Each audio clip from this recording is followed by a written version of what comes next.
the Executive Leadership Council, Crystal Ashby. Good evening. What a privilege to be coming to you from the Willie A. Deese College of Business and Economics on the campus of the acclaimed HBCU, North Carolina A&T University, as we honor our 2020 ELC scholarship recipients. Willie is a member of the Executive Leadership Council and chair of our philanthropic committee, and one of the many people responsible for keeping this year's scholarship program at the forefront of our priorities. The theme for our 2020 Gala is "Now is our time, bold moves, courage, resilience." But I think of it differently. Instead of saying now is our time, I say this is our time, because this time is unprecedented. Before we get too far into the evening, I want to thank our gala and table sponsors for your bold moves in continuing to support the ELC this year. We know your companies are experiencing unprecedented change this year, and we are glad that you continue to believe in the mission and the purpose of the Executive Leadership Council, to open the channels of opportunity for the development of Black executives and to positively impact business and our communities. Because of your support, we are able to continue to foster Black excellence by giving out the largest number of scholarships in our history, focusing on the Black talent pipeline during the formative years, college, a time for maturation and growth, the beginning of future leadership. This historically pivotal time in their lives has this year been a time of uncertainty for so many, and you have been and will continue to be their foundation, their anchor as they chart their courses and their careers. Thank you for recognizing the value in your contribution at this unparalleled time for all of us. When I said yes to the role of the interim president and CEO of the ELC, I was honored to serve an organization that had given so much to me over the course of my career.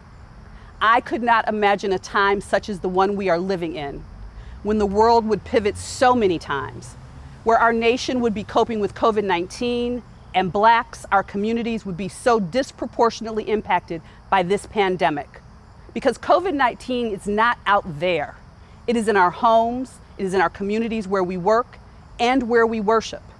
It has directly affected our members, their families, and as such, each and every one of you.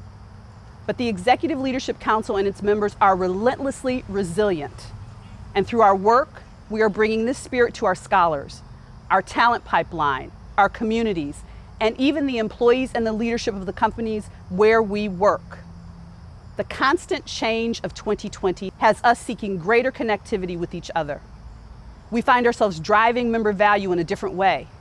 We created new opportunities, who's Zooming who, functionals, regionals, and informative webinars, Institute Fellow gatherings beyond our 2 annual member meetings, opportunities so that our members could connect, be unified at a time when they needed it most.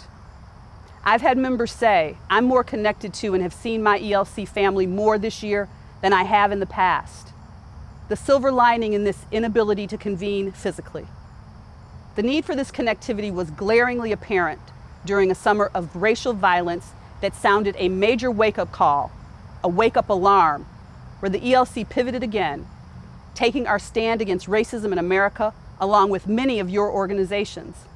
Against this backdrop, we continue to face the crisis that sits at the heart of our mission, the absence of Black leadership at the helm of corporate America. And those numbers should be, must be different, because there is a wealth of extraordinary Black talent out there. Don't let anybody tell you anything different. We must all be the agents of change. That is why the ELC exists. This is our time to act, and we must have the courage to do what is necessary. While the Executive Leadership Council is not a social justice organization, we do stand for an America that recognizes and values Black talent and affords this talent the opportunity to succeed. This is a painful time in America, but it also presents opportunities. And ELC is making bold moves to help drive systemic change. We convened our Juneteenth members and their CEOs, are asked to tackle systemic racism head on by being accountable, intentional, transparent, and staying the course. And we offered to be a trusted ally on this journey. I, in fact, would say an accomplice as you try to get this done. In addition to the shared perspectives of our speakers, we shared CEOs Combat Racism, a framework for success. It lays out a plan to help organizations face the brutal facts of systemic racism and create a meaningful path forward.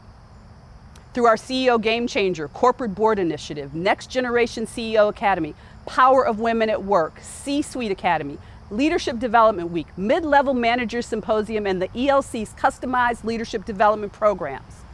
The ELC will be a partner with you in this progress. As I reflect on all we have done to foster connectivity, I can't help but think of the loss of true leadership. Representative John Lewis, Reverend C.T. Vivian, Charles Evers, Reverend Dr. Joseph Lowry, and Earl Graves Sr. Leaders who stood for the very things we are fighting for today. And particularly at this time, their legacies remind us that we have a duty, a responsibility to uphold what they fought for. We have a voice, and we must use it. We have positions and power. We must use them. We cannot abdicate that which our ancestors have left for us. I was raised by three really strong women. My great-grandmother, Gracie Elizabeth, who I am named after, my grandmother, who I lost earlier this year, Ethel Mamie, and my mother, Barbara. This is what those three extraordinary women taught me. If a strong foundation is in place, then there's no limit to what you can achieve. Being a victim was never an option. As I think of them, I'd like to take a moment to recognize the work of our nation's Black female mayors. For the first time in the U.S. history, Black women now lead some of the largest cities in this country, including Chicago, Atlanta, San Francisco, and of course, Washington, D.C. They were placed in the position where they had to challenge the highest levels of our country's leadership to ensure the health, safety, and basic rights of their communities, our communities, and they are winning. Their mayoral history is a short one, but their bold moves and leadership deserve an admiration and respect. I would be remiss if I did not take time to recognize and thank Johnson & Johnson for their generous scholarship donation for 2021 and beyond. We also thank Chevron and Moody's for launching their new scholarships for 2021 as well. We appreciate your commitment to our future leaders of tomorrow. It's been an extraordinary time for us. We are clear about where we stand. We are unapologetically Black, and we are moving the dime to preserve and foster Black excellence at all levels. Our purpose is about ensuring Black voices and Black leadership in business and in the community. We look to all of you to be accomplices with us on this journey because fulfilling that mission is a challenge, but it is also the path to hope. And as someone who I miss terribly would say, we still have good trouble to get into. Thank you all so much for being here.